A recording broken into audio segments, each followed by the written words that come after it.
All right. Are we now live? Ryan, are we live? All right. Committee of the Whole has returned. We are back in order. We have panel guests from the Department of Revenue and Taxation, Daphne Shimizu. We have who's the director, and we have the director of Department of Administration, Mr. Edward Byrne. And we also have on the line the director of BBMR, Mr. Lester Carlson. We will now have the Sergeant Arms swear in the additional panel guests.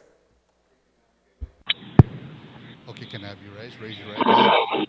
Mr. Lester, can you hear me? Yes, I can, Tom. Mr. Lester Carlson, can you hear me? Yes, I can, Tom. Oh, okay. Under penalties of perjury, do you solemnly swear to tell the truth, the whole truth, and nothing but the truth? So help you God? Mr. Lester? I affirm, sir. Okay, thank you. You may be seated. Mr. Chair, they're sworn in. Thank you, Sergeant Arms. Now, to start this session on Bill 282-35 as substituted for FY2021 budget bill, we will begin with a presentation by the Office of Finance, the Director, Steve Guerrero, and after that, it will be a presentation by the BBMR on their side of what the budget they're recommending.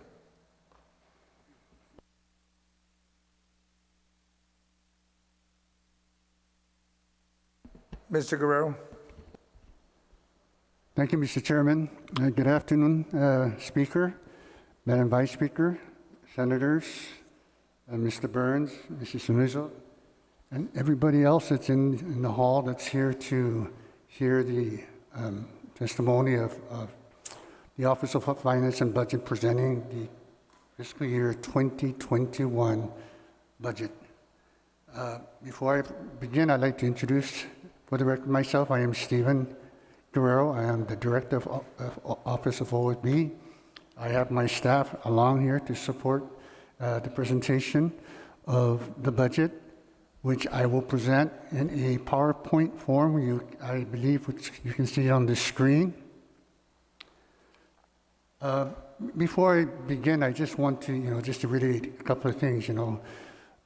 Preparing the budget this year was very, very daunting. It was a very difficult task to try to allocate limited resources to an existing government that has been in operation at a certain level for many years.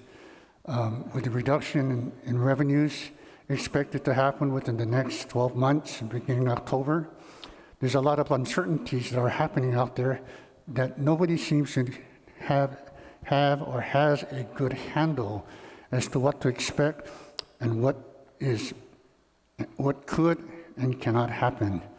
When preparing this budget, we basically took information that was available to us, used various budget methods, but there's not one particular budget method that would basically drive the needs of what this government would basically require to continue its operation.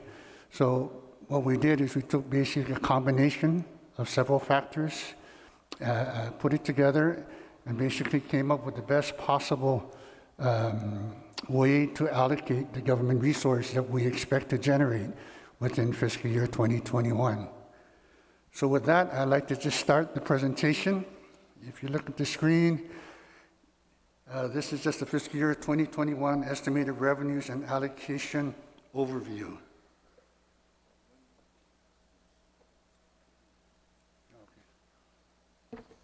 And if you don't mind, I'm going to remove my mask a little bit because it seems to distort my voice. All right. Okay, next slide, please. This slide actually basically just shows how revenues, the revenue summary is dispersed. Is generated. If you look at the general fund, it comprises about 66% of all revenues collected in the government at about $630 million. Next, we have the special funds, which includes all funds not deposited into the general fund, but normally established by special legislation or by law to fund a specific program or department for any given time.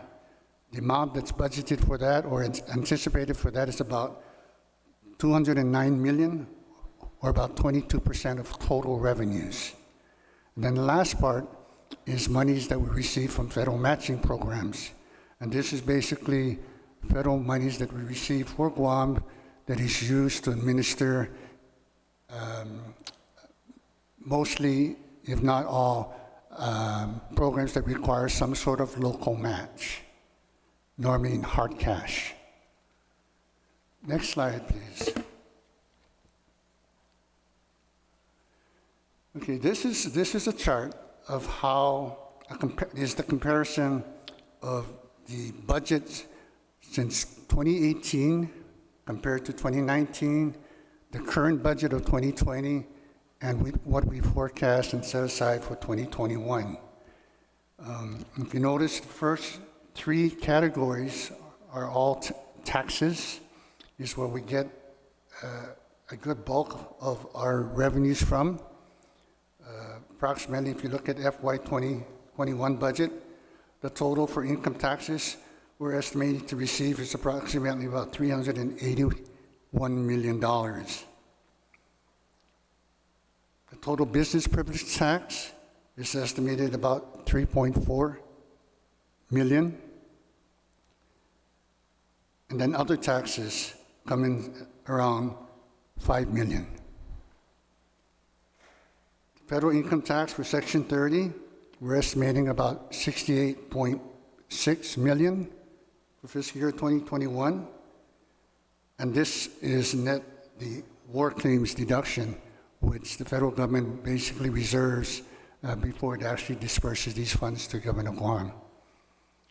We have immigration fee coming in at $1.6 million for a total federal source of about $20.2 million expected for 2021.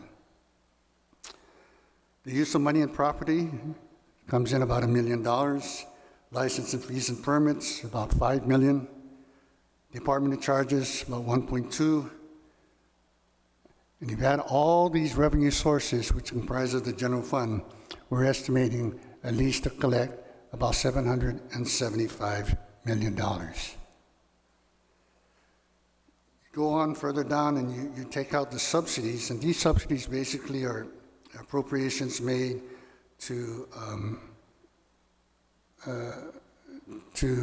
for items that we take off right off the top, which includes the GMH Pharmaceutical Fund, which is paid about 6.19% of the business privilege tax. You get the $125 million that we set aside for tax refunds. That's the amount that we've been setting aside for the last 4 or 5 years to repay for the tax refunds. The Harmon Park Industrial Roadway, which by law we set aside every year $250,000 to pay for that, and the Better Public Service Fund. All these subsidies is we take off the top before we even start allocating any of the general fund revenues for appropriation. So this year, again, unlike in fiscal year 2019, in 2020, this current year, we did set aside the 2% required by law for the rainy day fund.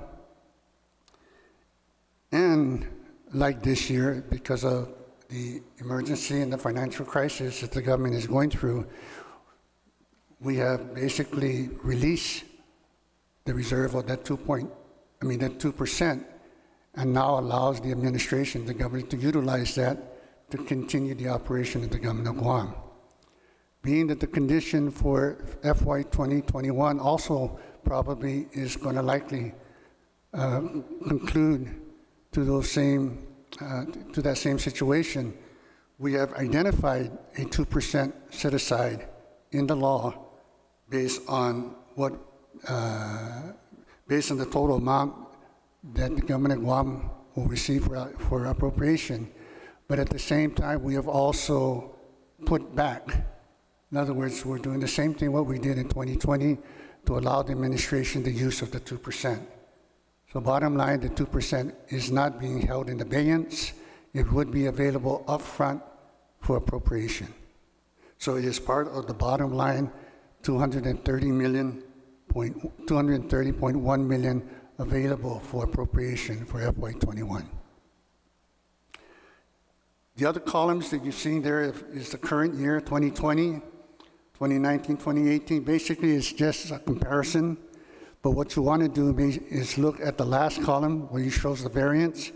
And it kind of gives you a snapshot of where we are and how our revenues basically are compared to the two fiscal years. So if you look at the current budget, if you look at the second column, it compares the individual income tax for current year 2020 as compared to the proposed. There's only a difference of 1.3 increase. You go down to corporate tax. Current year it's at 85 million. What we're estimating for 2021 is slightly increased by about 400,000 to about 85.4. So the difference, you see a slight increase about 343,000. Withholding interest and penalties, the current budget is at 246, and the proposed budget for FY21 is 230. This is where you see a significant decrease in the projected revenues for FY2021. Okay. Going down to business privilege tax, FY2020, you got 314.8 million for this year's budget. That also took a $10 million decrease, and our proposed budget for FY2021 is only at 304 million. Other taxes, they're almost, the difference is minute. It's just a little increase, a slight increase by 104,000. Section 30, we anticipate a reduction of about 1.2 million. These amounts basically are really not negotiable. These amounts are already predicated as we even start the fiscal year in anticipation of how much federal dollars we're going to receive. Immigration, slight increase. So total federal source, we actually see a total decrease of about $2.6 million from the current year to 2021. If you look at all the other categories, it's you know, with the exception of maybe license, fees and permits, you see a decrease of about 2 million from the 6.9 that's budgeted in 2020 to a drop of about 4.9 in 2021. Department charges, slight decrease about 300,000. So the overall net effect is approximately about almost $29 million.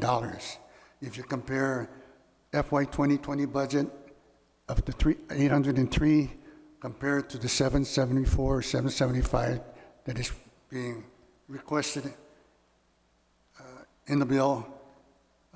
So, you know, we anticipate, I believe all of us anticipate a reduction in the general fund as because of the crisis that's occurring here on island. But the biggest challenge right now is trying to come up with a finite number as to what the real impact will be. And that is, right now we find that very difficult to do. But this is our best shot of what we feel that's going to come in based on the revenues, at least the general fund revenues. These numbers, I mean, although it's in bill form, the way things are happening now has things changed on a daily basis. Just yesterday, the president signed 4 executive orders that just changes the whole landscape of what we're talking about today. None of that information, although we heard about it, I for one, don't take information if I don't have concrete, reliability in the information. It's not factored into things like this. So if it does come to fruition and the extension is done, the $400 is available. Of course, one of the challenges right now is that the local governments and states need to come up with the 25%. I'm not sure we have the capability of even coming up to the 25% right now for the government of Guam, knowing that what we're going through. So again, those are challenges. And if those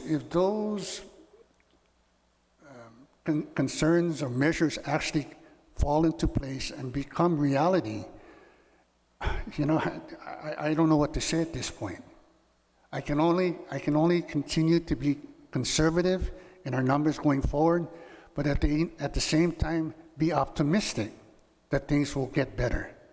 Because if not, I for one tell you, I mean, the financial landscape of the government of Guam, not just, I'm not talking about the economy, I'm talking about the government of Guam, is totally going to go down, is going to turn downwards.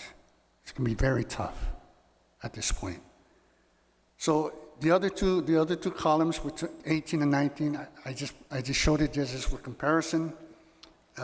If you notice, just a point of interest, that FY 2018, the total budget that was approved back then was at $849 million. The budget that being proposed today in the bill is $774. It's roughly only about a $60, $70 million difference. Okay, next slide, please. This slide basically just represents the general fund composition and how it's allocated. If you notice, again, these are all the revenue sources, just to give you a picture of how much and what percentage comes from certain revenues that are being generated. Income tax is number one at $387 million or $88 million, which represents 50% of all government of Guam revenues, general fund revenues.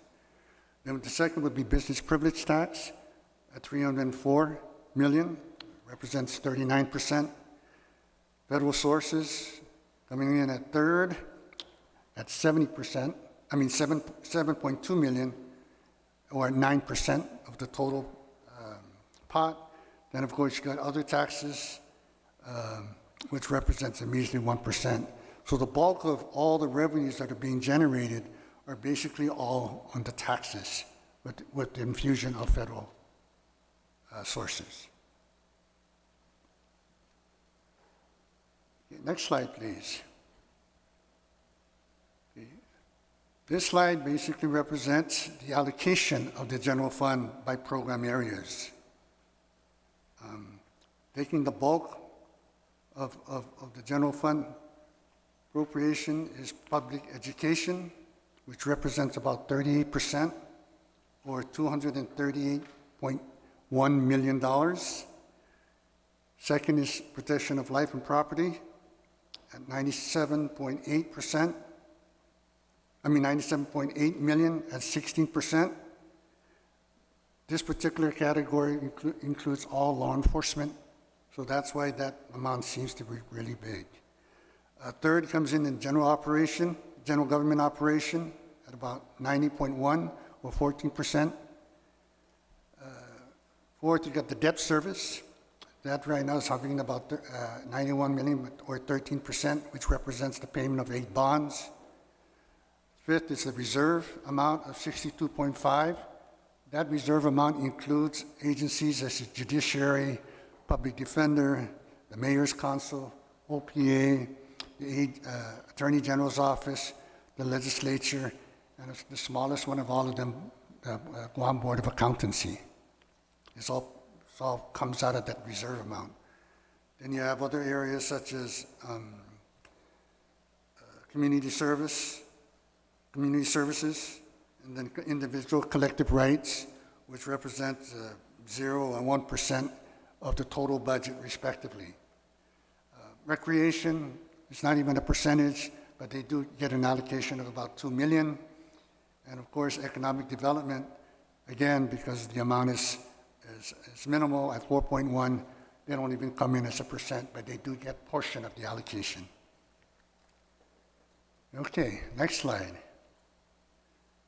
The next slide now represents basically an overview of special fund revenues anticipated for FY 2021. It's just a comparison between FY 20 and 21. These are, I basically pulled out the bigger of all the special funds that make up the bulk of the special funds. because I think the tracking of these are very, very much concerning and alarming. The Healthy Future Fund basically is the only fund that's really is tracking. I won't say well, but at least it's tracking above what we anticipated. Then you have the others, which is territorial education. If you look at the current budget amount, it's 34.4. What we're budgeting is about a $38 million for different, a minor deduction of $374,000. You got Guam Highway. Current budget is about 25.1. What we're estimating is about 22.8. It shows about a 2.2 decrease in expected revenues. Solid waste, we're almost kind of like the same. So this 49,000 variance can go either way. It can either grow or it could be covered just by how trends go within the next couple of months. One thing about the solid waste, people are saying, how come solid waste is going down? Well, you got to remember solid waste is paid on a couple of factors. One is residential solid waste is paid on a fixed cost, whereas commercial solid waste is paid by tonnage. So if there's no businesses out there opening, there's no tourism out there opening, there's no waste being generated, so therefore what's ending up in the landfill is less than normal. And that's why this reduction in the solid waste fund. Pharmaceutical fund, this is a fix. This basically, you just take off the top of the business privilege tax of a rate of 16.19%.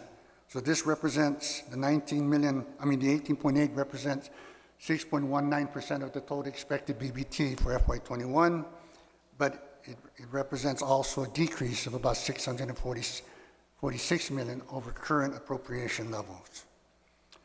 Tourist Attraction Fund, now this one I think everybody was expecting. I think we all expected a decrease in tourist attraction, but myself included, I did not expect this much of a decrease. But these are coming from the people out there in the industries. This was solidified and verified by GVB.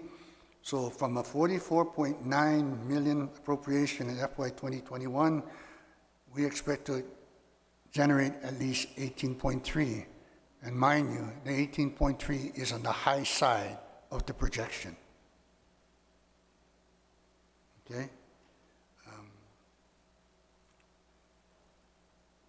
One thing I want to point out about the Tourist Attraction Fund, for the first 4 months of fiscal year 2020, not only the Tourist Attraction Fund, but most all general fund was doing and tracking very well. There was one time, I believe in January of this year, we were tracking 30 million above appropriation levels, what we estimate to get at the end of the fiscal year. But all of a sudden, this pandemic comes in, and that $30 million was just liquidated overnight. So happened with the TAF. The TAF was tracking above 44 million, and all of a sudden, in one fell swoop, within the last 2 months, or after February, March, everything just plummeted down. And according to GVB right now, there is zero tourism on Guam. I emphasize zero.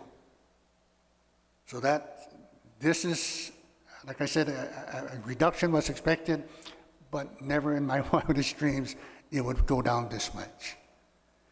The anticipated tourist arrivals for FY 2021 is 400,000 tourists.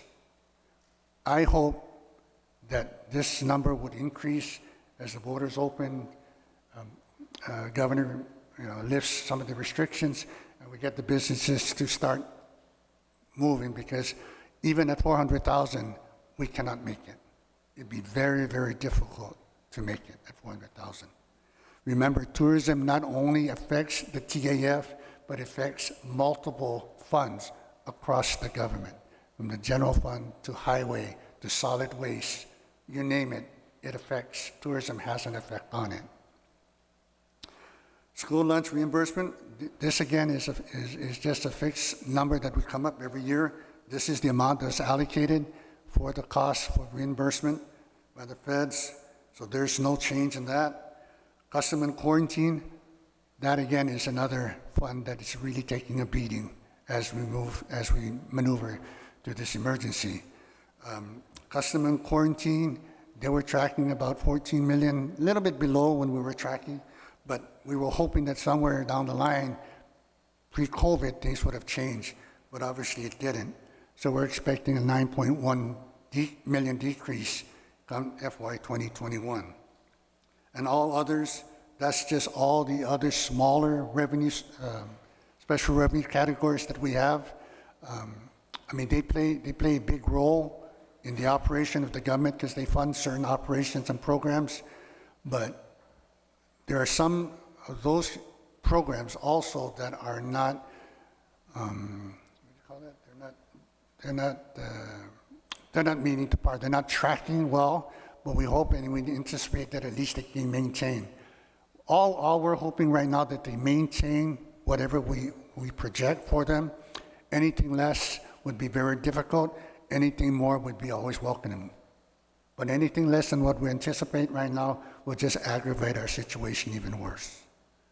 So a total, if you look at 2021 budget, the total estimated revenues expected for 2020 was 247.9.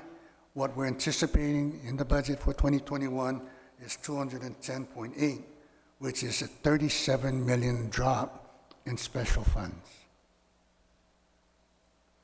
Okay. Next slide, please. This slide just basically gives you, it's just a chart. You can just see how it plays into the whole scheme of how special funds support the government of Guam operations.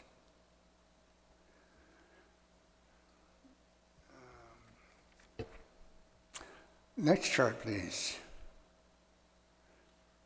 Again, this chart actually is just an overview of how special funds are allocated by programs.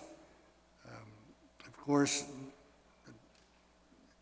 general operation takes the bulk of it, at 62.4%, a million, or 30%. They come in first. Public health will come in second at 60.2 or 29% of total special funds generated. Public education will come in third, taking about 36.9%, million, or 18% of the pie. For protection of life and property at 17.3 million, or 8%. Then we have all the other categories that represent, the debt service, reserves, miscellaneous, economic development, individual rights, recreation, and community service. So this chart kind of just represents how special funds are allocated and what the percentage and dollar amounts are to each program. And next slide. This is probably my best slide of my presentation. Joe Smasi, thank you. And I'm available to answer any of the questions you may have regarding our revenue projections. And feel free to ask. Mr. Chairman, thank you. Thank you, Steve. We'll begin question. We'll start from the back. I would have my Vice Chair, Senator Clint Rigel. Sir, do you have any questions? Yes, thank you, Mr. Chair. To the OFB Director. So again, just to reiterate and be clear, your office is projecting revenues at what amount for general fund and special funds total combined? The total amount combined for general fund and special fund revenue collection for FY 2021 is about $985 million for both of those areas. Specifically, $774 million for general fund and $210 million for special fund. Okay. So the difference in the general fund from the executive budget request is how much? Are you talking about the variance? Yes, the variance. You know, Senator, before I even answer that, in all fairness to the administration, when they submitted their executive budget, they submitted it before the pre-COVID happened. At that time, everything was up and up. We were tracking above. Government of Guam wasn't in any financial crisis at the moment, so things seemed to be pretty much rolling in the right direction. But since then, of course, with the COVID and stuff, it has changed basically everything that we're doing today. They have not submitted an official change in the executive budget, but I have worked with them on a couple occasions using various numbers they presented. Nothing official, just working with them. And those numbers, you know, changed. They were fluid. We just kept changing as more information came. The more we knew about stuff, the more we were a little bit more, I would say, educated in kind of like going forward. But if you're asking me, what's the total difference in that? Yeah, the total difference between, I believe, the 1,058 submission and our 775 number is about 109 million, I believe, decrease. But this is total now. Okay, but you're talking about the $1 billion figure you said, that's total for general fund and special, right? From the No, executive budget request, is that what you're talking about? it also includes the federal match. And federal, okay? So what is your total number, federal, general fund, special revenue? And what's the variance between your total and the executive budget request total?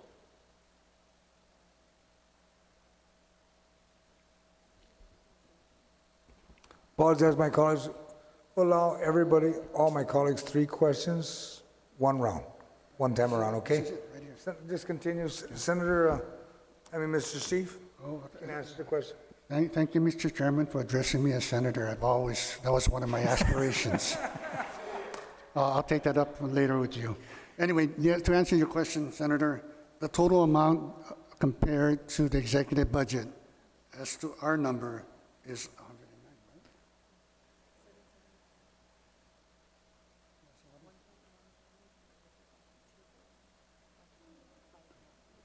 right? But the variance right now is about $125 million. So your budget is 125 million less, that's the variance, correct? Yes, it is.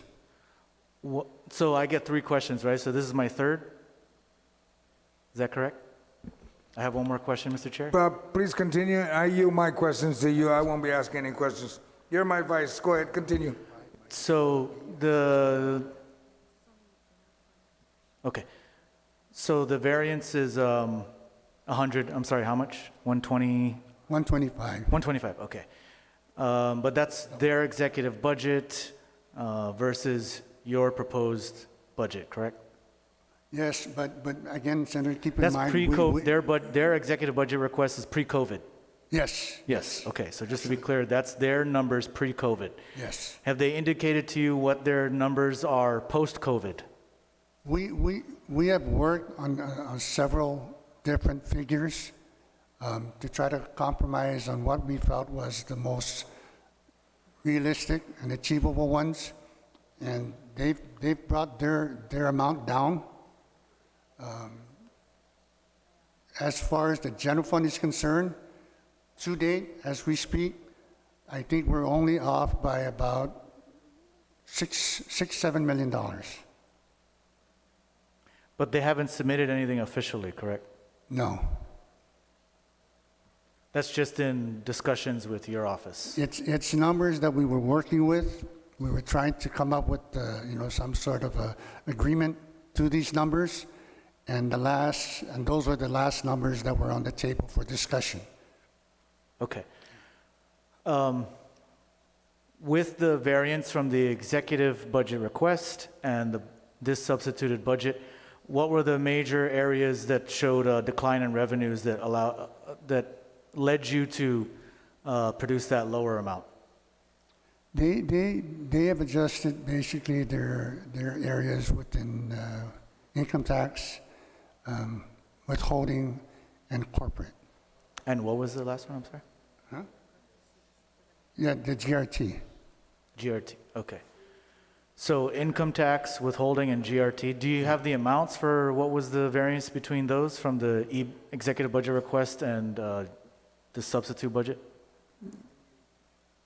Senator Clint, Steve, on the drive, there is a comparison between OIB and BBMR's projection. You can see that on your drive, right, Steve?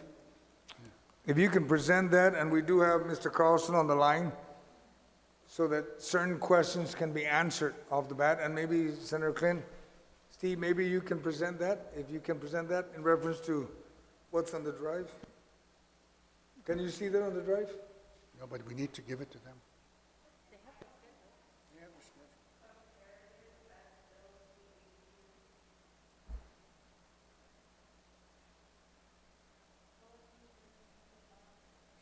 You have it, right? You have it on the drive?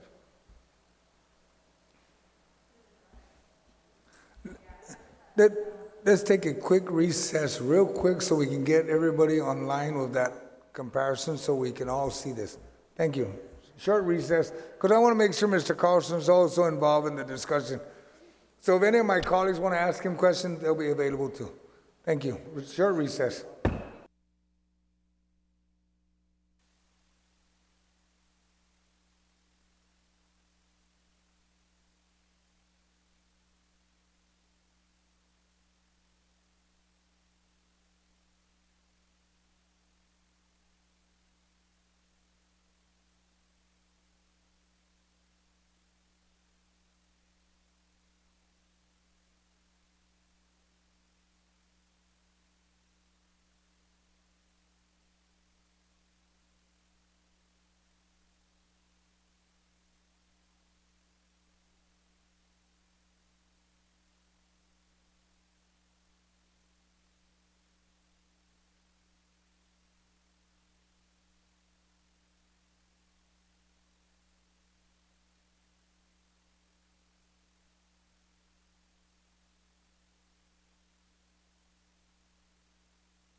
The Committee of the Whole is back and is called back to order. I would ask now our communication folks to please put up the screen that deals with the comparison between OFB and BBMR. And then at this point, I'll ask Mr. Carlson to please explain his numbers so my colleagues, the body, will understand how the numbers have changed or their recommendation of the change. Lester, you there? Yes, I am, Senator. All right, so you've got the stage now. If you can do the comparison, can you see what's up there on the screen? Yes, I can. Okay. It's very blurry, though. Can you put on the screen, sir, the comparative that I sent? Stand by. Ryan? Yeah, the one I sent to a bunch of different senators. I don't have everybody's email address, but I had asked that it be disseminated, and I think after Mr. Guerrero's presentation, it might sequentially lead to a more productive discussion if you would just put mine on.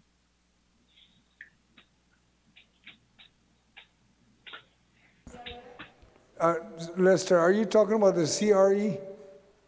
The CRE? Or? Yeah, I sent 3 attachments around 2 o'clock. Okay, you're talking about the comparative part, and that would be probably page 1, 2, 3, 4. That's probably page 5, am I correct? It's the last page, back to back. Well, actually, there's one that is the budget comparison. Yeah, okay, the BBMR amended 8/5/20 on top. Is that the comparison you're talking about? It says comparative substitute bill 282-35 versus BBMR amended 8/5/20. Am I correct? That sounds good to me, sir.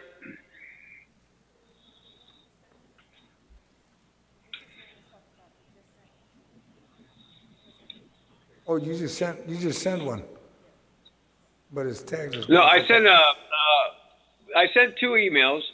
The first one, you're correct. There was a comparative for the body to look at with basically revenues.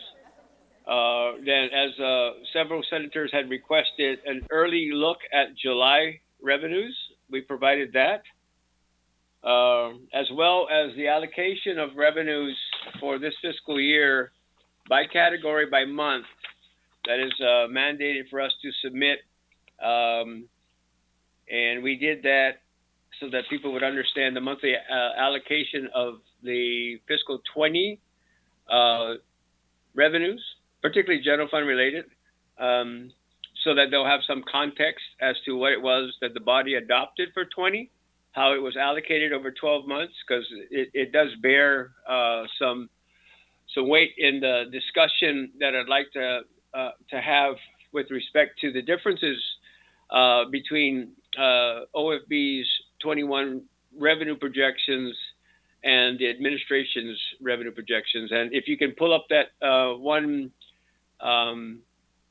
comparative that I sent earlier, that's just specific to general fund, special fund, and federal match. I think the body would be well served to see that. And I don't need to talk about the things that we agree on. And there's just a couple of things that we'd like to get the body's attention on with respect to adjustments. But for the most part, just as a statement of record, with special funds, there's only one area in which the substitute bill 282 and what we had advocated for consideration with our numerous meetings. I think Mr. Guerrero is downplaying how many times we actually met, because we met numerous times, and very fruitful meetings, I might add. But the only difference really is in the Manpower Development Fund, and I can get more into that later. But that's the only difference between OFB's recommended levels for 21 and the administration's levels for 21. And then a couple other items for the general fund. We'd like consideration for an upward movement on corporate and some adjustment on withholding taxes. But once you can get that up there, it looks like you found it. I can see it on the Yes, screen now. that's the one, right, Lester? That's the one you wanted to Yes, sir. discuss. Okay, why don't we start Yes, with sir. that?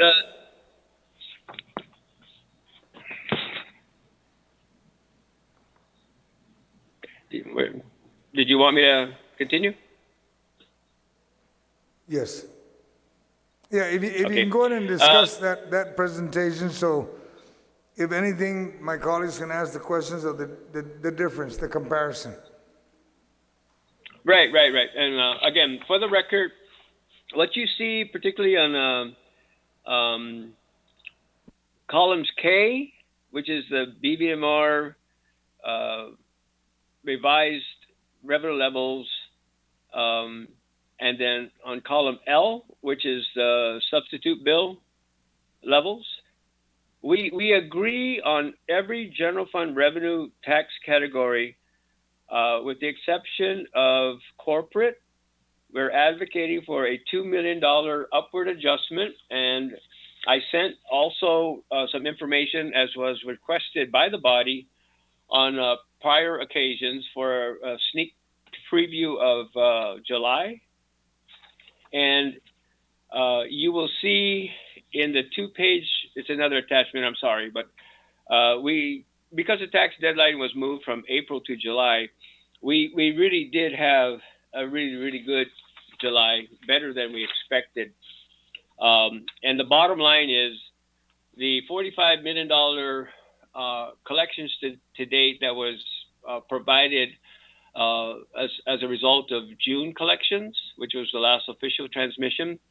You have a subject to adjustment, but you have another attachment which came in the same email that shows that we've erased that $45 million deficit with respect to actual receipts versus allocated receipts for the period. And we're actually up because of a very robust July collections in total for general fund of $126 million. We are up $75 million in general fund revenues. And I would like the body to bear in mind the fact that while we are tracking general fund revenues above to the tune, and it's on the next page, of about $29.5 million. As Mr. Guerrero mentioned, there are significant existing special fund shortfalls within both this current fiscal year and the upcoming fiscal year, specific to the Customs and Quarantine Fund and the Tourist Attraction Fund, which bears some attention and certainly some transfers for the ability to mitigate. So while we are and we remain optimistic about 20 and how we're going to end up, and this other attachment that we provided does illustrate that. My point is that for corporate, you'll see that OFB's level is $85,402,000, and our recommended level is $2 million more. I will bring to the body's attention that we've already exceeded this year's corporate tax collection level of $85 million. And year to date, with just the first few days of August, draft subject to reconciliation, we're already at $91 million. And I know Mr. Byrne is there in front of you, and he can concur with what it is that I'm providing as far as information to the body. So with respect to the to the request for 2021, we're seeking the body's concurrence of a level that is $2 million more than what was presented by Mr. Guerrero. So we're actually looking for a $87,402,002 corporate revenue level, appropriation level. Similarly, when you take a look at withholding, we have to date provided information that shows you the robust collections of that very important fund source. And we've taken the time to be able to ensure that the netting out of the FPUC and PUA benefits have been taken into consideration. To date, the attachment that I sent to you shows you that to date we've already for the month of July collected $219,880,698 with an additional $220 million. You net out the FPUC and the PUA, which is about $17 million. Our estimated allocation, which is the third, sorry about this, the third attachment that I sent earlier this afternoon, shows you that we've allocated this year's revenues. Withholding taxes is $20 million expected in August, and around $20 million expected in September.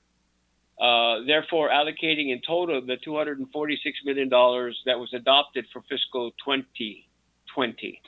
What we're asking for the body's consideration is for an upward adjustment from OFB's number of $230 million to $235 million. And that constitutes the entirety of the differences between what OFB has presented to the body prior to me speaking, and what the administration's request for general fund revenues are for 2021. $7 million in two separate categories, an upward adjustment of $2 million from OFB's number, bearing in mind that to date, as of today, we've already collected $91 million in corporate income tax. And similarly, the same ask from 230 to 235, knowing that the number that I just provided the body, the historical average for withholding taxes, never mind PUA, that's just, it's gravy, is around $20 million a year. So you still have August and September's collections to augment those collections to date, which are tracking above than what it is that was adopted by the body for fiscal year 20. And then if I could, sir, I'd just like to make one note, because Mr. Guerrero did go through the special funds. The only special fund variance that we have deals specifically, and it's on the next page of the comparative, Manpower Development Fund. Their number, your number, is $3,200,000 for Manpower Development Fund. Our number is $4,600,000, which is a variance of $1.4 million. And the rationale behind that is that we have 1,500 H2s on island as of June, the mid part of June. We have 800 and some already approved and in process. And I know for a fact that we got 15 from the Philippines in the second and third week of July. So we are getting the H2 workers. We are, the companies that petition for them are still bringing them in. And we fully expect, with the help of Greg Massey and Dave Della Sola over at Labor, that we will be very close to, for fiscal 21, receiving and having on island around 2,300 H2 workers multiplied by $2,000 per worker on the registration fee, it comes out to $4,600,000. And the allocation of that Manpower Development Fund is 70-30, 70% to the Guam Community College and 30% to the Department of Labor. But the comparison that you had up on the screen, because now when I look at the screen, you got my my mugshot, is very for the special fund. There's just that one variance, and we believe that the information from the Department of Labor supports the upward adjustment in Manpower Development Fund. And then, of course, the two differences in the general fund that I spoke about earlier, upward adjustment request in corporate tax, as well as a $5 million bump in withholding tax. But that summarizes pretty much what we have. The federal match we are in agreement with. So from a revenue standpoint, we believe pretty much we've covered the locally derived revenue sources. There is a little bit of a difference in the application of federal matching grants and aid, but and that's also depicted. But I think that is something that Mr. Guerrero and my office can sit down and discuss, because they're just a lot of the stuff is formulaic in its application. And while there is a $2.8 million difference between what it is that we believe is certainly necessary, I think that's something that the two of us can work out. We sit down and just kind of go over why we have a difference in, I believe it's the AG's office as well as public health. But for today's purposes, I'd like to defer that conversation in the federal matching grants and aid discussion. And Senator, if it's okay with you, Mr. Chair,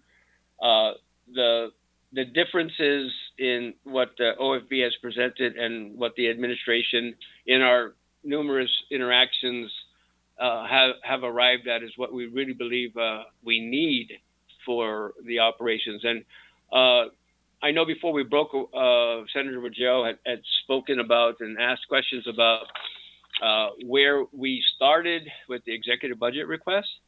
And Mr. Guerrero did a good job of being able to say, well, we both agree that's out the window because of COVID. And hence the numerous meetings that we've had to try to understand where we are and where we think we need to be able to provide the basic services to the government of Guam. And yes, it was $824 million originally. And by all accounts, it's gone down at least $23 million. And I think Mr. Guerrero had talked about a prior year's authorization and where that was and how we've gone down significantly overall in both general and special fund appropriations, simply because despite some people thinking that the government isn't addressing the needs and is bloated, there is a bottom line for basic services that has to be met, and that bottom line is depicted in what OFB has submitted with what we would like to have as consideration from the legislature. And overall, we're not asking for a lot. We're just asking for, and if we've already got $91 million in fiscal 20 from corporate, and over $200 million in withholding taxes, with essentially 2 months of $20 million to go, netting out the FPUC and the PUA. I think the number that you have in front of you is $219,880,000, which if we can call that for discussion purposes, 220. We're tracking to bring in $260 million in fiscal 2020 in withholding tax. Our ask is 235, and we think that's extremely conservative. With that, sir, I'm open to questions. Thank you, sir. Senator Clinton, do you have any questions at this point, or, sir? Thank you, Mr. Chair. Yes, for Director Carlson, so just to be clear, the administration you've brought your numbers down for what you're projecting for revenues for FY 2021. I'm looking at the CRER report here, and it looks like you mentioned a $7 million difference between what OFB has and what you are now projecting, but I see here on this report an $11 million variance. Is that correct, or am I looking at an incorrect thing? Sir, the last CRER was for the month of June, which did not take into account the July and the 90-day movement to the right of the tax filing deadline. So what I did provide to you was a draft CRER. I think Senator Therese Terlahi had asked in advance of the budget hearings, instead of the CRER coming out August 20th, can you give us a sneak peek of where July revenues were? So in recognition of the need to have this information, and at Senator Terlahi's request, we are providing it to you. And the two-page CRER draft that we gave to you basically depicts on the second page where we are with 2020 actual collections to the cumulative period on the second page. So it shows you we've collected $89 million in corporate and 220 million in withholding. So I know that there's a lot of numbers flying around, and I know that Senator Terlahi was insistent on trying to get a sneak peek at what July was because of the movement of the tax filing deadline. That's why we provided this two-page. It says the title of it is Governor Guam CRER General Fund, and it says for the month ending July 2020, per AS 400 information. So this is revenues attributed to the month of July that we're giving to you in advance of the official release of the CRER, primarily to be able to give you these tools for the budget deliberation. So we wiped out, sir, in the June tracking, we were $45 million below, the adopted level. If you look at page 2, we've essentially, because of the $126 million collection that's on page 1 of that sneak peek at the CRER, on page 2, because it shows you on page 1 a $75.2 million favorable, that we have to net out the $45 million that was there in June. That gets you to page 2 where it says $29,507,937 is what we estimate we will be ending the fiscal year on the general fund side, all things being equal. And again, I'll caution you all that we need to be able to make sure that we fund the operations of Customs and other agencies that are falling short. But Customs is the obvious entity that's in need of assistance in fiscal 20 and 2021. So in other words, even though you're tracking 29 million over, you're saying that's not counting reductions in special funds that will have to be covered by that 29, correct? Yes, sir. Do you have an estimate there will be necessary closeouts, at the end of the fiscal year to transfer to make sure that everybody's obligations were in fact covered. And Customs is a vital entity, especially with COVID, frontline detection, along with public health, as well as the rest of the public safety agencies. But as Mr. Guerrero noted, we agree on a number for the customs and quarantine fund and for 21, and it's only $4.1 million. It is nowhere near the personnel cost, which is $11 million, let alone lease payments, utilities, and other things of that nature. So yes, we do have to bear in mind that while the general fund is doing well, and Mr. Byrne, can you enlighten the senators on where you are with debt service payments as it relates to the hot bonds? Yes, with your permission, Mr. Chairman. In July, the general fund had to subsidize the hot bond debt service payment to the tune of about $80,000. Obviously, if the hot bond revenues keep on at that kind of level that we saw in July, there's going to be a requirement for further subsidies in each of the succeeding months.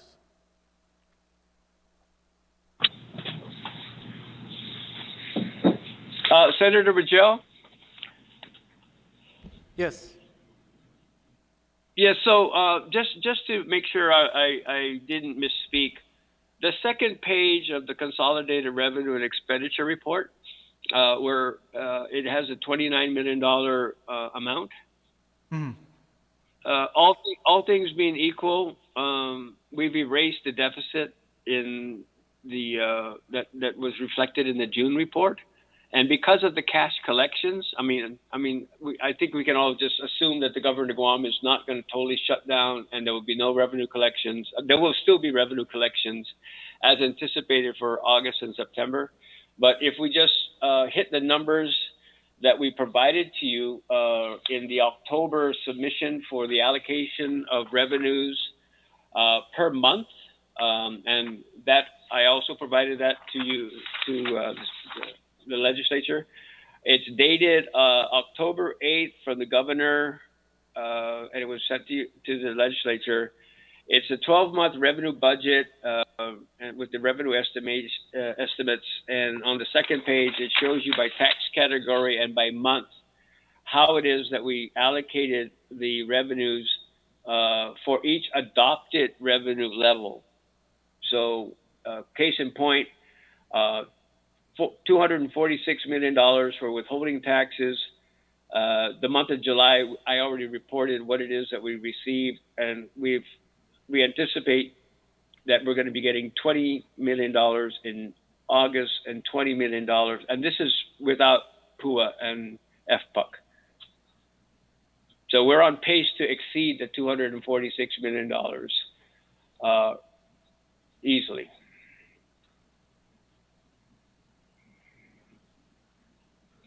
So it's not a projected amount, sir. It's kind of like we were there, we're here now, and to date. Yeah.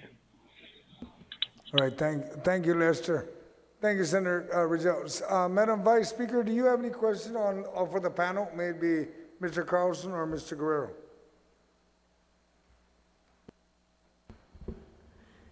Thank you, Mr. Chair. Can we just get I understand that we budgeted down if we were to compare from prior obligations. The appropriation is a lot lower. It's similar to that of, I believe, 2018 or 2019, but we understand that the government received close to $1 billion in CARES money. Can we get a breakdown of how that CARES money was distributed and where it is at this time? All right. Lester, do you have an answer to that? A simple breakdown of the CARES funding, if we can get any type of breakdown? Yes, we'll send that. Initially, Madam Vice Speaker, we sent down to the legislature a $1.3 billion CARES Act funding. A lot of that was, of course, with the unemployment of $924 million. My staff, working with the State Clearinghouse, has recently updated that report. It now reflects $1.6 billion in federal grants, and it shows the agencies which are the grantees. And it also shows what it is that's been encumbered / obligated, and what the remaining balance is. It's now $1.6 million, but we will send that to the body this afternoon.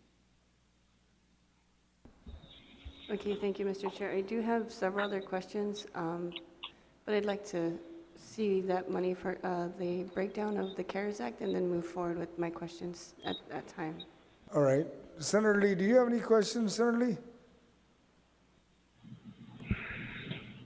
Yes, Mr. Chair, thank you very much. And thank you, Mr. Director and Mr. Carlson, for being with us today. So this question is for OFB, my first one. Mr. Director, based on your presentation, you clarified the executive budget request was submitted pre-COVID, and that's one of the reasons why there's such a huge discrepancy. And then you also mentioned changes in income tax, changes in withholding and GRT, and I'm just trying to wrap my mind around the general fund difference. So the substitute bill projects nearly $29 million less in general fund revenues collected for next year. So I understand the numbers and I understand the difference between the two, but if you could just explain how you arrived at those figures, how you arrived at that $29 million difference. Yes, Senator. If you look at the various categories for all the revenues listed on the sheet, it'll give you different variances on the end, on the right-hand side, and it shows what we anticipate to collect versus what is the appropriation level this year. So we just took kind of like the variance of that, and you'll see exactly how much each category is expected to be short. How we derived at our 2021 levels basically is taking all the data provided this year. We couldn't take prior history because it wouldn't apply here. It would be no sense to take prior history data, but you take current year, what happened before the COVID and what's happening now. So if you take what's happening now as the norm going forward, because I believe it's going to be the norm for at least the next 6, 12 months, 18 months until something really happens to change this whole situation.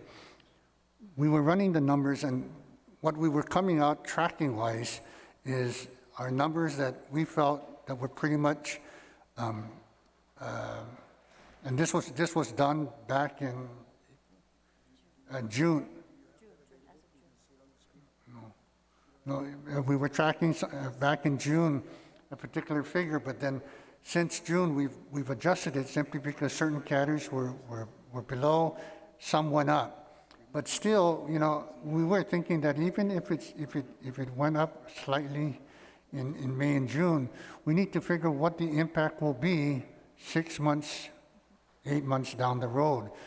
And taking everything into account, we just decided that although it's tracking favorably now, everything that's keeping the economy going now with all the federal stimulus, the FOA money, all the assistance we're getting, it's once it runs out, it's going to be a totally different story. And we were just looking that if we want to be more conservative, not all conservative, but conservative enough to say that, if we don't reach our limit, we don't reach our goal, we might have to implement more austere measures. But at least for now, I think these are attainable goals. Anything beyond it would be kind of like going off on a limb. And for us, on the OOP side, and if you look at the revenue comparison, we're only off right now with, the OOP is only off the Bureau budget by $7 million in the general fund. But in the categories that they're asking for, I just, if they're asking for $2 million more, I said, well, if we get $2 million more by January and February, that's not a problem to allocate. But if we don't get the $2 million and we fall short, there's no recourse at that point. other than to go into austerity measures and try to shave off what is expected to be expended in the government just to make up for the shortfall. So I already expressed, to the administration, is I don't doubt your numbers, but, just to be, on the side of caution, and, 2 million can go either way. They say it's only 2 million, but I'm also saying, okay, it is only 2 million. And that's basically how we derive most of our numbers from.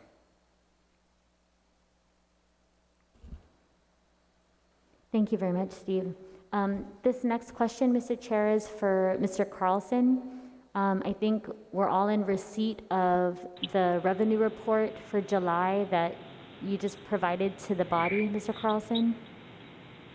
And I think that many of us understand that July would be our best income month for tax collections because that's when the payments were deferred until.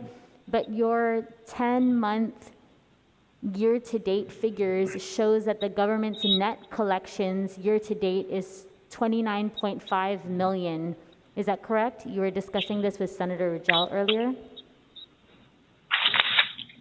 Actually, ma'am, if you could go to page 1, then you'll see the year-to-date, which shows that we anticipated in the allocation of revenues for how we have the baseline data to provide reportings to the legislature, that is the basis under which the CRER is provided to the body and the public every month. The allocation of revenues is the adopted revenues allocated for the month, right? Mm-hmm. It's consistent with the other attachment that I sent you. And then it shows you the actual for the month of July. So we don't adjust because the tax deadline got moved 30 days. That would be a disingenuous thing for all of us to do. We don't move the projected number because somebody sneezed. And I think that, that's just the best way to do it. So, we actually got, on page 1, it shows you we collected $75,228,458 more in general fund money for the month of July than we anticipated, because we anticipated receiving $51 million. I'm sorry, Mr. Carlson, can you just repeat that number, Then you please? go to the next page. Pardon me? Can you just repeat that number? Was it 75,000? Repeat it? No, ma'am. It was 228,458 million was the difference between what we thought we were going to collect when we submitted that allocation report. Correct. In October versus what we actually collected. And yes, most of this is due to the tax filing deadline moved from April to July, and also some of the administration's deferments of taxes also being due in July. But the bottom line is that we collected $75 million in July, more than we anticipated. So when you go to the next page of that same document, we erased the $45 million number that was there in the June CRER. And we are now, with collections to date, after 10 months, we are up $29,507,937 over the adopted 2020 general fund revenue levels. Correct. And so that's nearly $30 million more than we projected before the pandemic came into play. And so I'm just trying to wrap my mind around if it's WIC, if it's SNAP, what are you attributing this change to? How are government finances doing so well that we're tracking a surplus in the year so far? Because it just, the numbers can make it seem like there's no negative consequences at all to the general fund being caused by this pandemic. And it's just, it's curious to me because I know that we received, that PUA was announced on, I believe, June 19th, and those checks only hit on June 21st. And so I'm just trying to see how this $29.5 million net collections is possible when all these businesses were shut down during the pandemic, and I just wanted to give you an opportunity to kind of explain that.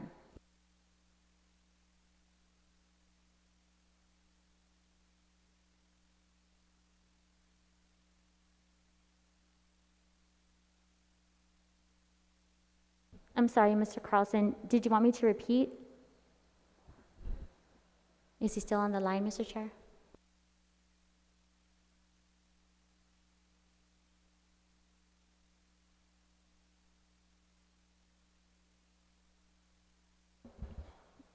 I apologize, Mr. Chair. I think he might have dropped off, but I'm I just, think he's off the line right now. okay.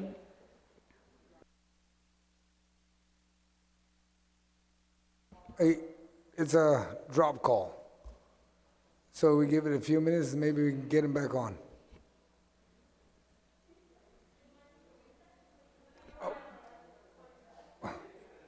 We'll take a,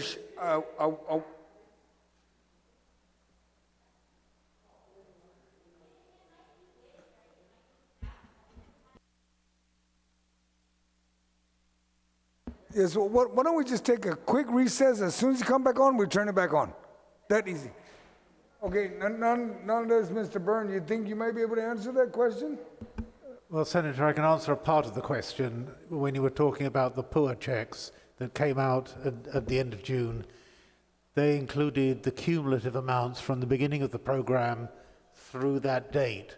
So the tax collections would have been for actually 2.5 months. That is correct, Mr. Byrne, but it's also my understanding that when you file for PUA, there is the person who's filing would be able to determine whether or not they want that amount withheld in the front end or taken out the back end. And so that would assume that all of the people that had this huge cumulative amount due to them would have chosen to have their taxes be taken out on the front end. And it's...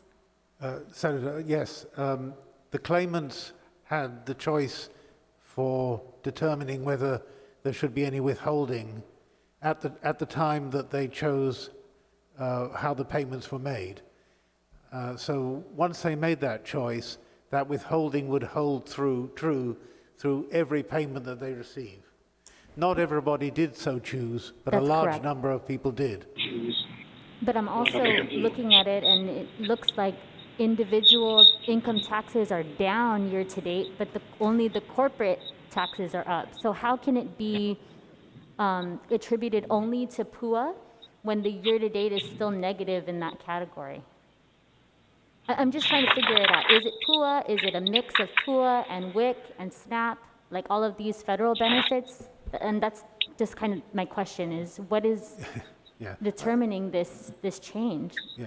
Obviously, we're still looking at all the contributing factors, but I think the governor said that a lot of the local monies, as well as the federal monies that went back into the economy, helped to bolster the economy. We had not only the PUA program, but we had the Program Salapi program, the stimulus checks, which Ms. Shimizu might want to talk about, all went back into the economy and generated revenues, which is indeed what they were intended to do. So that would explain a lot of the increase in revenues that we've seen to date. That's helpful. Thank Mr. you. Carlson's on the line now. Senator Lee, if you want to. Sure. Lester, you Sorry. there? Okay.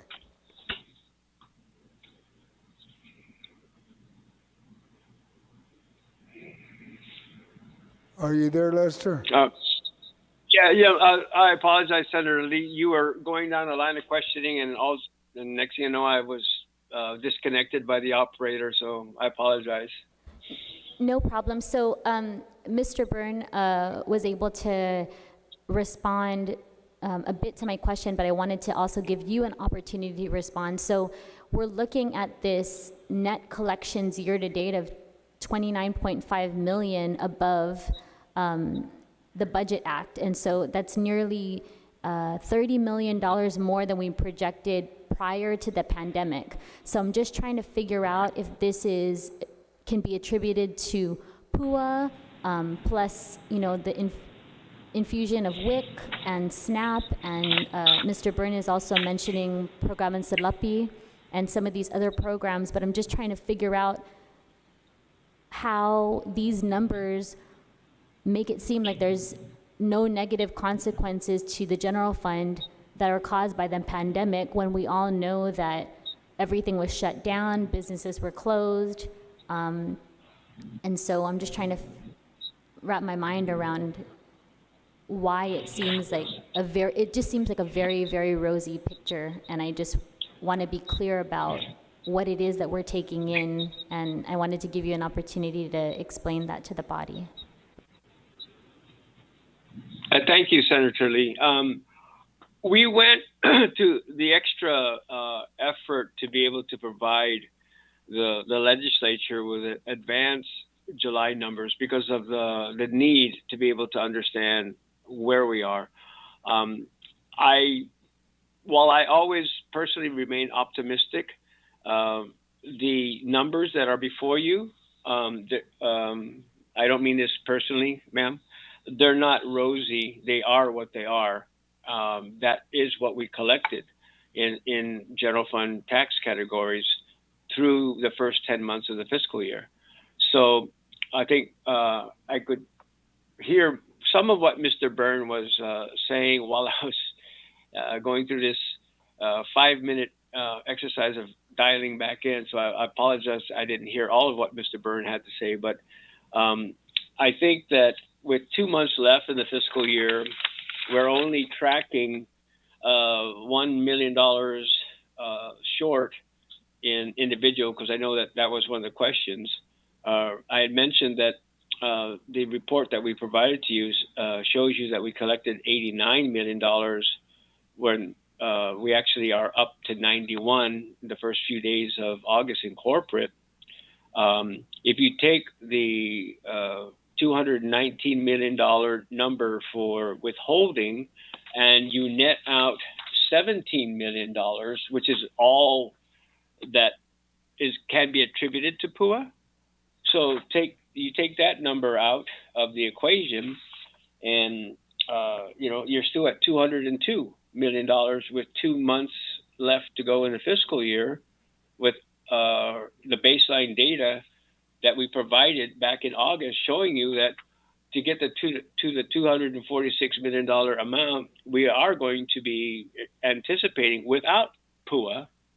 Thank God for PUA, but without them, withholding taxes brings in $20 million a year. So we will certainly exceed what it is that we're asking for in fiscal 2021 at $235 million for that specific tax category. And I know OFB is looking at 230. And the only reason why, and it's a really, really big reason why, we're asking for consideration from the body in additional general fund revenues. Number one, because we believe they're attainable. And number two, as Mr. Guerrero said, we're not that far off, but they're kind of at their limit of what it is they feel is that they're comfortable with. And I respect and appreciate that very much. But I think we can go the extra $7 million, and we need to, because we are going to then take what it is that this body adopts as far as revenues, both general fund and special fund, and allocate those to the necessary services that the government provides. And without this $7 million and the $1.4 million in the Manpower Development Fund, we're going to be hard-pressed to make up from a revenue standpoint, understanding customs is going to be only receiving, a third, maybe even a fourth of what it is that they ordinarily need for total operations. We're going to need to be able to shift funding from what is traditionally only a special fund category, like the Tourist Attraction Fund and the hotel occupancy tax, revenue sources where they used to be just fine on their own, right? And customs fine on their own. We're going to need to provide general fund relief. It's very clear to both OFB and BBMR that is a necessary application of whatever it is that ends up being available to the government of Guam to ensure, public safety and health and education. So I hope I've answered the question to the best of my ability, ma'am. Thank you, Mr. Carlson. And yeah, I agree with you. I'm super grateful that we have had the PUA and FPUC, and that's one of the reasons why this legislature has been so adamant about holding informational briefings and oversight hearings on those programs in particular, because we wanted to make sure that we were assisting GDOL and we're just on top of it.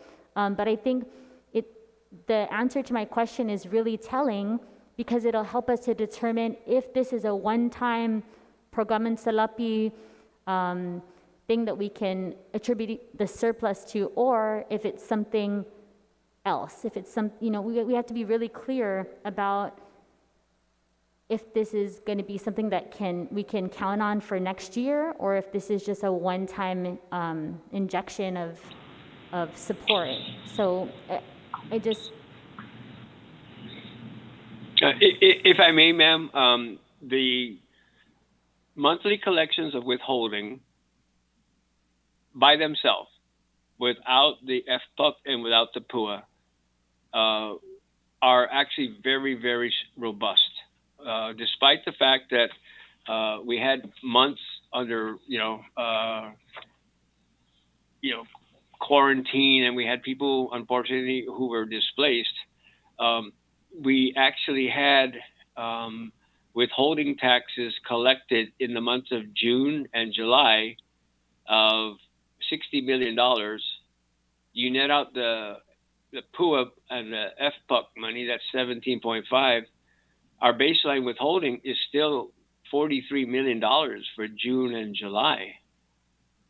So, what we provided in October, it seems to be bearing out. And in a lot of cases, in my personal observations, when I need this wind therapy and I get on this iron horse that I love to ride, I can't help but see the activity on Guam everywhere but Tumon, unfortunately. We seem to have a consistent base of employment despite the adverse effects to the tourism and restaurant industries that still result in around $20 million a month in withholding taxes. So I don't believe that the baseline is anything but being reestablished with respect to the reopenings of businesses and the ability for people to do something other than just go to a grocery store or a hardware store. I think those numbers, which are more BPT related, seem to just, hold steady as it relates specifically to withholding taxes. So that's why we're agreeing with OFB on everything that was presented with respect to FY21 revenues. Just asking the body to consider the $2 million upward adjustment in corporate and $5 million upward adjustment to withholding, which still is, since Senator Rogel began the conversation talking about differences, in this current fiscal year, withholding is $246 million adopted. So we're asking for $11 million less in fiscal 21. We believe that's achievable. Thank you, Mr. Carlson, and thank you, Mr. Chair. Thank you, Mr. Byrne. Thank you, Senator Lee. Senator Torres, do you have any questions, ma'am? Yeah, just following the line of discussion. So what was the adjustment then following the Guam Visitors Bureau's testimony at the budget hearing? Because many of us were informed that tourism is basically at a standstill, or nil, actually. So I'm listening to all the discussion before me about how, despite all the anomalies, we seem to be at a pretty steady and healthful position on Guam with regard to withholding taxes and corporate income tax, corporate taxes, notwithstanding the fact that we have an unemployment rate of over 30,000 and many businesses are closing down, and tourism is pretty much limping right now, or the tourism market is limping.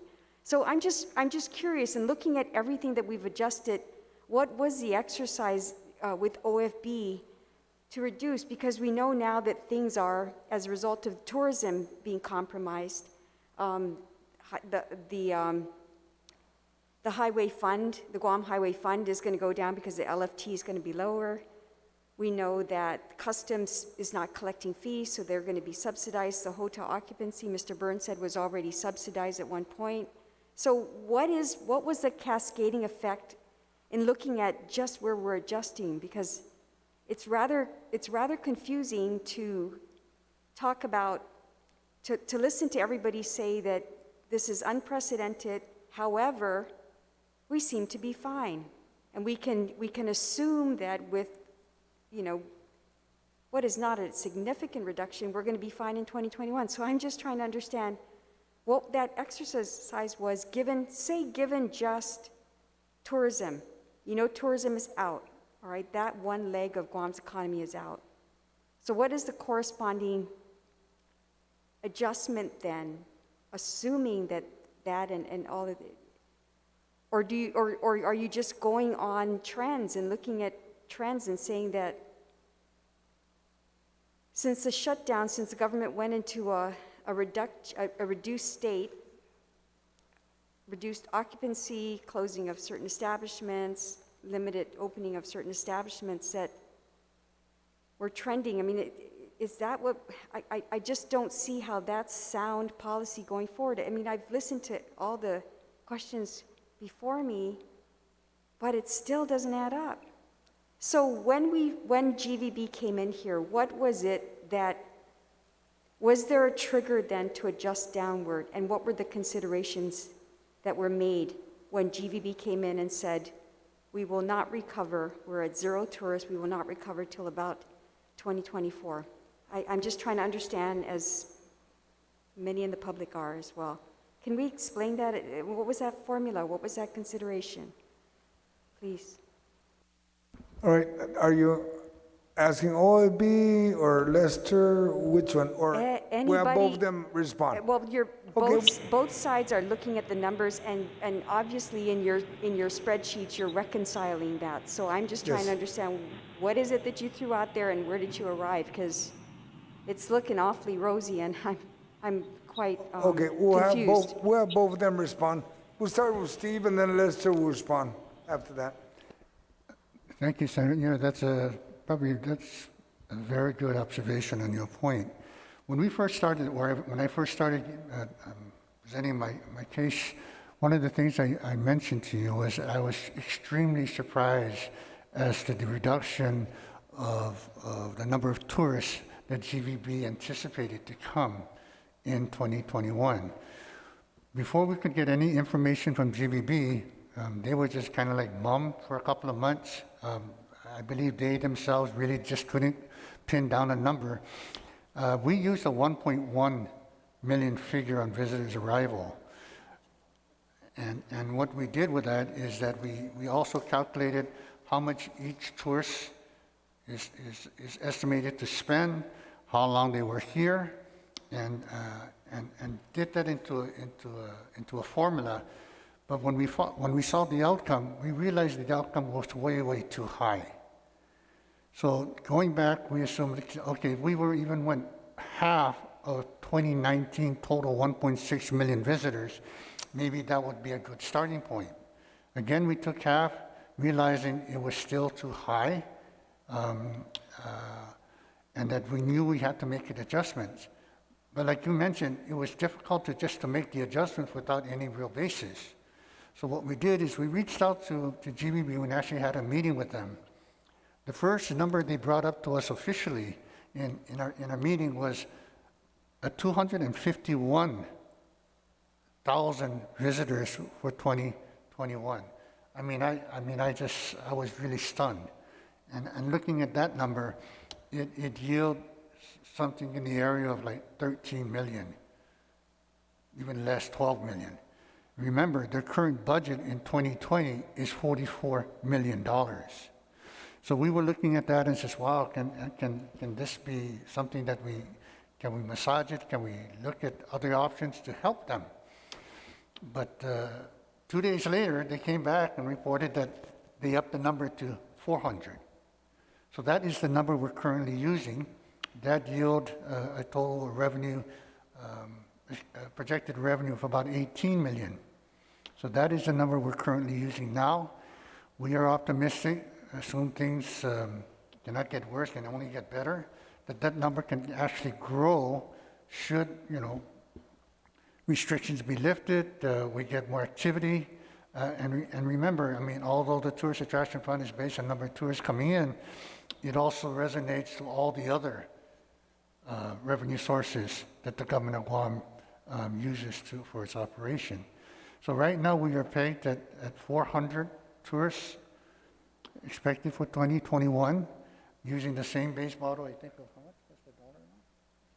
How much was the dollar for each tourist? Yeah, we use something around, I think, $175, $200 per tourist, and use that calculation to come up with our estimate.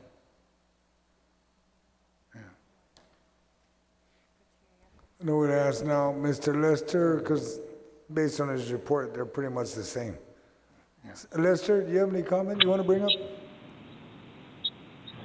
Yes, thank you, Senator, and thank you, Senator Torres. I think when GVB came to see you recently, bottom line was that they were looking at a $14 million TAF revenue collection amount. And that's primarily tourism driven. And as Mr. Guerrero mentioned, the recent restrictions on travelers coming to Guam, no COVID tests, no quarantine, as long as you're going to be here 5 days or less, opens the door for what, as you well remember, Senator, from your time over at GVB, is that, that's kind of like the niche and the length of where our traditional tourist market length of stay is. So when the governor did that, now it's just a matter of, okay, fine, what is it that's going to happen in the source markets? Well, barring any change of United, they're going to be expanding flight services in September. We already have Philippine Air. We believe that the Korean market, who has a very, very low rate of infection due to some very aggressive measures that they took. But more importantly, as you remember, they have many low-cost carriers that, because of the fact they're not legacy carriers, they can come to Guam very, very quickly. They can be mobilized quickly. And in response to an outbound market demand, they can meet those demands quicker than the legacy carriers can, because of the fact that it's like, okay, it's not a charter. We have to do all this Chicago-based approval if you're talking about United. Whereas Jeju, Jin Air, and the litany of other low-cost carriers are more nimble. So we have pent-up demand. The only, well, not the only, the primary impediment now is, of course, the source market requirement for quarantine upon your return. Once that restriction in the source market is relaxed, we've already relaxed the requirement to come into Guam, ensuring that proper precautions are addressed. But one of the things, too, I think that doesn't get captured well is the military stay the DoD contractor stay, and then I know personally that a lot of people from Guam who had adhered to the stay-at-home orders initially for COVID are like, okay, well, how about a staycation?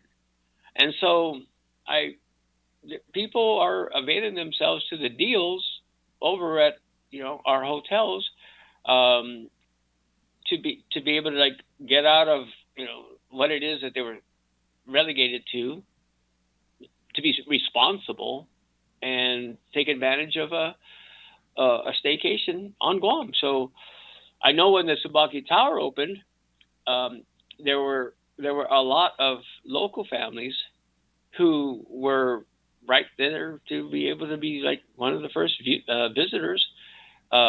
Similarly, there are other hotels on Guam that are advocating, advertising, enticing, encouraging, bending over backwards, to gain some local market share to help, as they should, keep our people that are working there employed. So we overlaid that with what GVB said, and projections are just that.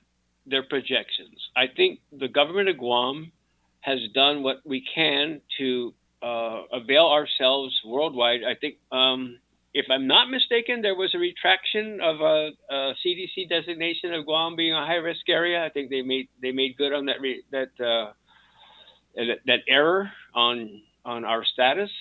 I think we are doing a good job.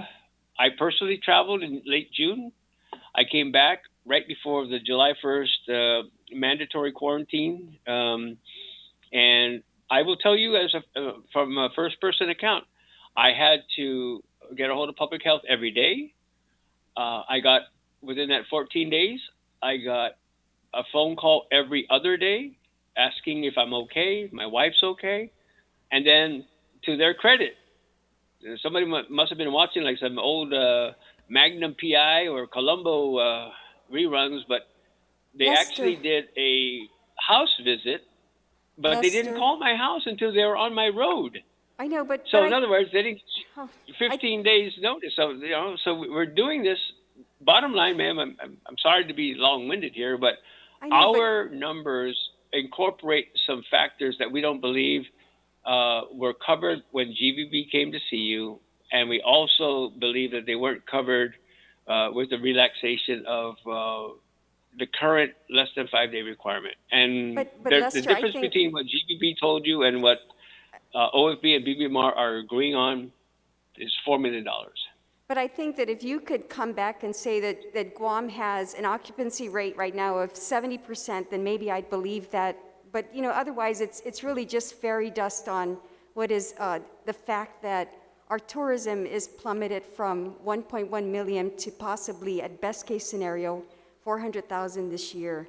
And what worries me is that I know that we're seeing things look well in terms of collections, but assuming that, as the previous speaker, Senator Lee, brought up, assuming that all the federal dollar infusions that come in dry up or significantly trail off, there really ought to be a corresponding reduction or percentage, you would think, in revenues overall going forward in 2021. Because you're not, if 1/3 of your economy is the tourism market, and the tourism market is depressed, if they bring in a certain percentage or account for a certain percentage of our revenues in Guam, just the trickle-down effect of what tourism dollars means in the Guam economy, there has to be a corresponding downturn to everything, because I think right now we are talking about anomalies.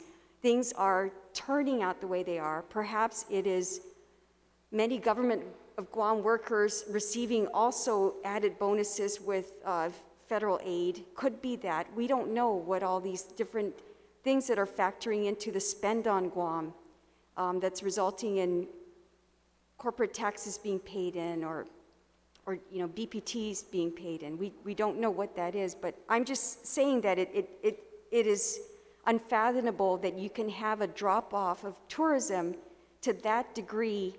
And until you tell me that hotel occupancy, the military has always been part of the factor.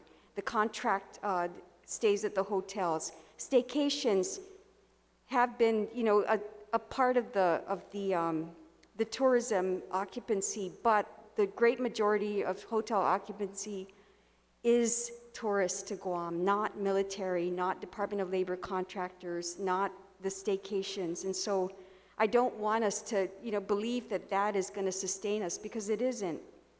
And so, you know, I would have to insist that really the numbers must be adjusted downward, because the projections are only an anomaly of what has occurred, mostly we think because of the federal spend and the federal infusion.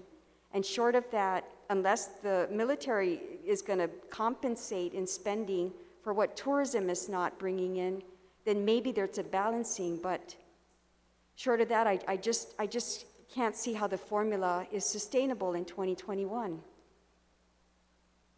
But I'm glad, though, that, you know, you're happy with the travel experience in Guam. I just don't know that, you know, locally we can make up for the for what would ordinarily be, you know, over 1 million tourists to Guam. And that, to me, is really the catastrophe in this whole COVID issue that has resulted in over 30,000 people being unemployed in Guam. And that's something we can't ignore.